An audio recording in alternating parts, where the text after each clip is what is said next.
All I did was slip a tiny bit of aphrodisiac into the enemy's rations. That very night, their whole camp exploded into chaos. Even the crown prince ended up in bed with one of his own generals. The next day, the enemy emperor personally wrote my father a letter to surrender, offering land and money as compensation. His only condition was that I get kicked out of the army. My dad also felt I'd completely embarrassed him, so he agreed to the deal and literally kicked me back to the capital. He even wrote to the emperor, asking him to find me a good husband. After reading about my heroic deeds, the emperor decided to marry me off to the handsome crown prince Xiao Jingyan. Faced with me, this crown princess who fell out of the sky, Xiao Jingyan was obviously not thrilled at all, but his father earnestly told him, "You absolutely cannot let this girl fall into someone else's hands. A weapon like this, if it ends up in an enemy state, our great Yang dynasty is done for." On our wedding day, I could tell at a glance that Xiao Jingyan wanted nothing to do with this marriage. When the attendants brought over the nuptial wine, I just smiled and took both cups myself. "Thank you, we can handle it from here." The two women glanced at the crown prince, confused. Seeing Xiao Jingyan nod, they quickly bowed and left. The moment the bridal chamber door closed, I downed both cups in one go.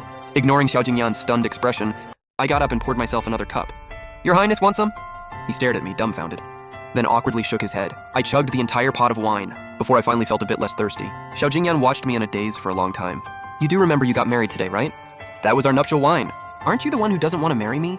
Why bother with all that ceremonial nonsense?" Xiao Jingyan froze. He was too well-mannered and felt his obvious attitude was actually quite rude. I waved my hand, totally unfazed. It's fine. I didn't really want to marry you either. Is this really how a crown prince and crown princess are supposed to talk on their wedding night? Your Highness, I heard you already have someone you love. Why didn't you marry her? My father, no, His Majesty didn't approve. His expression was absolutely priceless. He never imagined his brand new wife would be this eager to dig into his love life. But seeing how curious I was, he didn't hide it. It's not that I wouldn't marry her. She's 2 years older than me and already married. So she already has a husband? Ouch, that's brutal. He had black lines all over his face. It's not that dramatic. I ignored his protest and patted his shoulder generously. It's okay.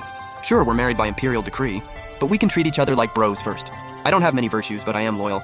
When you become emperor one day, just bring your beloved into the palace, and I'll help you out. As crown prince, Xiao Jingyan was the perfect gentleman, and this was his first time dealing with someone as blunt and unfiltered as me.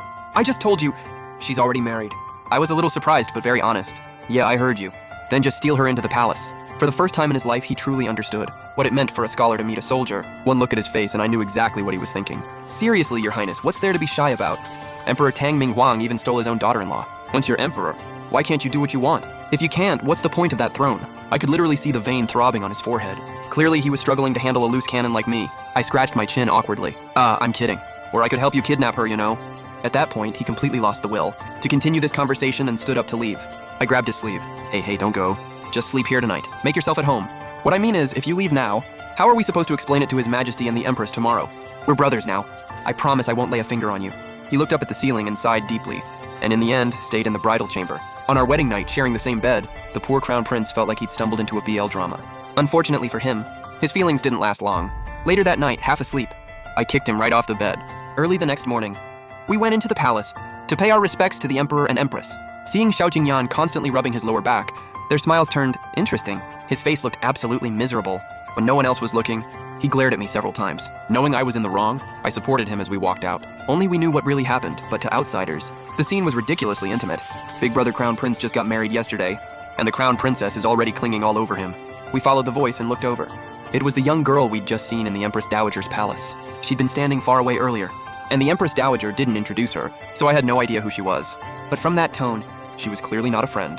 Xiao Jingyan's expression darkened. "Wanning, don't be rude." Li Wanning just looked stubborn, totally unfazed by his scolding. I didn't say anything wrong. Someone as noble and refined as Big Brother Crown Prince ended up with a shrew for a wife. I heard the Crown Princess came back from the northern border and usually mixes around with rough soldiers. Knows songs but not the stories behind them. I wonder if she has any sense of elegance at all. Before I could open my mouth, Xiao Jingyan's face had already turned cold. Liu Wanning noticed he was genuinely angry and shrank back a little, but still refused to apologize to me. She rolled her eyes and stormed off, only when he called her full name did I finally remember who she was. She was the Empress Dowager's own granddaughter, and the Crown Prince's cousin from his aunt's side. I scratched my cheek, so the girl probably had her eyes on the position of Crown Princess, and I cut in halfway. Xiao Jingyan was just about to comfort me when he saw my innocent face. Was she bad-mouthing me just now? I mean, I understood it. It's just been a while since someone insulted me in such a roundabout way. Took me a second to catch on. The girl's actually pretty talented. Quoting classics just to roast me. If it were any of the guys from the army, they wouldn't have understood a word. Come on, don't stoop to her level. Why shouldn't I? He froze, not sure how to answer. If she were just being snarky at me alone, fine. I could let it slide.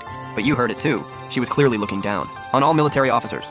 If I swallow that now, Just imagine how many people in the capital will be waiting to trip me up later. Yesterday, he thought I was just a reckless but straightforward general's daughter. But after what I just said, he clearly saw something else. In my eyes, a mix of toughness and cunning. He didn't mind me teaching Lu Wanning a lesson. I'm not asking you to back down, he said.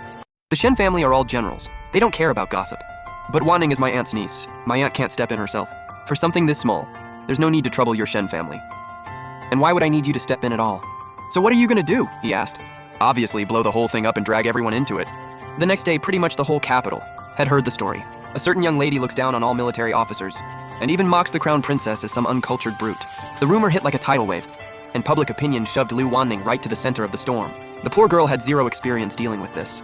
She panicked and jumped out to defend herself, but only made it worse, proving just how arrogant and rude she was. Even the censors brought it up in open court. In the end, she got scolded by both the emperor and the empress dowager, and her parents locked her up at home.